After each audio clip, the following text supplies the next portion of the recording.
fenomen agafant gent d'altres indrets i els portaven aquí.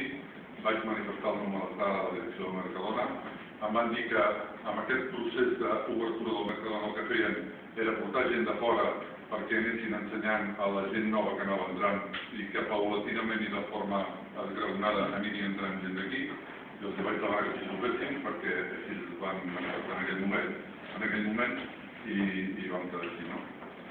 Des del punt de vista de l'autopista, no sé si era rellevant l'autopista que la independència. No sé, jo crec que després de la reunió que vam tindre amb el conseller Vila l'altre dia, des de la Generalitat, a passar de la dificultat dels recursos que hi ha, que pot fer un esforç important, perquè Lloret com a destinació turística no pot ser que sigui l'única destinació turística amb volum d'ocupació de tot l'estat que no arribi a l'autopista. En aquest cas no arriba a l'autopista, arriba una carretera de 10 mesos, com era l'eix de Transport de Catalunya, o sigui, amb 3 carrers i que es puguin intercanviar, no?